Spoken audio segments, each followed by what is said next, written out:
We are aware of the situation, and we do not tolerate that behavior. A New York Jets spokesman reacting to yesterday's fight caught on video between a Jets fan and a New England Patriots fan. Only the Jets fan was a guy and big, and he punched a Patriots fan who was a woman and not at all big. Now, it's hard to discern who started what. Some say the woman pushed him before he hit her. No matter.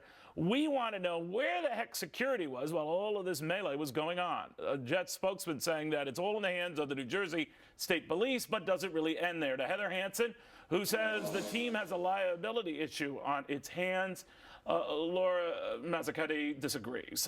Don't forget to tell us what you think, by the way. You can head to Twitter or Facebook, and your comments may be read later in the show, and pretty much your life is complete once that happens. Well, Heather, what do you make of this?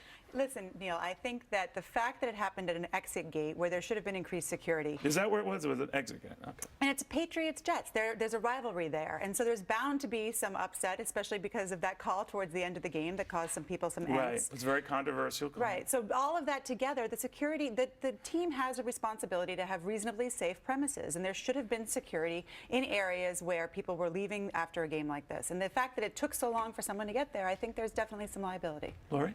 I think what we have to consider here is that we're watching a 30-second video, and 30 seconds elapsing, we don't know what happens next. And while there may be a duty to provide a safe environment at the stadium, you don't want to create strict liability that creates liability for the stadium. But should you be on heightened awareness if you know these are big rivals and you know there was a controversial ending? Should someone be saying, hey, we should get more people out, certainly at those exits as folks are leaving? And I don't think any of us can say watching that video that they weren't. I mean, the bottom line Well, there didn't seem to be any there. Well, we saw 30 seconds of a video, and we know that it's a very long 30 seconds. Both people ended up in the custody. No, I don't mean to be facetious with you, but I'm just saying when I've been to Yankees-Red Sox games, apparently big rivalry there, go Red Sox, not. But that they seem to, at even a hint of some arguing, the guys are there fast. Well, and that's the thing. That's what they're there for. I mean, if you're just going to hold people responsible for their actions, why do we need security at all? They're supposed to be there for these types of events. But jerks will be jerks. And, tens of thousands of people in a stadium, a few nutcases are going to get through. I think where it comes down to is, what was the stadium's duty of care, and did they breach that duty? And if there's security, there's a police presence, they have private security. I know the state police are at these games. And if 30 seconds elapses and they just don't get there quick enough, I don't think we can just jump to the conclusion that there's going to be liability. They're going to have to look into how was it staffed? Where was it staffed? Was there staff there at the exits? This was the only incident that we knew of in this big old stadium. With all these the only incident that we heard of because someone had time to tape it. That's another thing. Would have been the same reaction. I was kidding with you guys in the break, but I meant this seriously. If it was the woman who punched the guy. Absolutely. I don't think we would see that reaction now. But another thing I think we need to keep in mind is I just have a suspicion that alcohol may have played a role here. Really? And the law is very well defined when it comes to the negligent provision of alcohol or the negligent service of alcohol.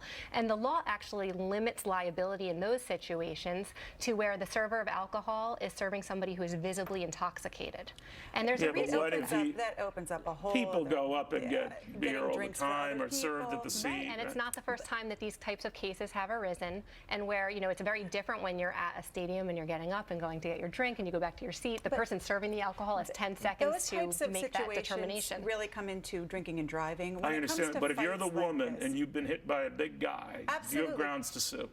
Without a doubt. And to sue him and the stadium and the owners? And the people who they contract the security work out to. Chances are it's not the Jets who are actually staffing the security. It's someone that they contract out to. They're going to be named in a suit. That's where the big money is. This guy who punched her, if he has any money at all, it's going to be through his insurance. Right, and that's where the big money is. And that's where our minds go to in our society. Let's go to the big money. Well, you're the lawyers. You started this. If there's liability there, that's where it should go. But what we're if talking there's liability there, that's where it should go. Should there be strict liability? Just because it happens at the stadium doesn't mean that you can say that the stadium should be held liable because they didn't. The security wasn't there in 30 seconds. All right. Well, ladies, we'll see. But guys, you just don't hit.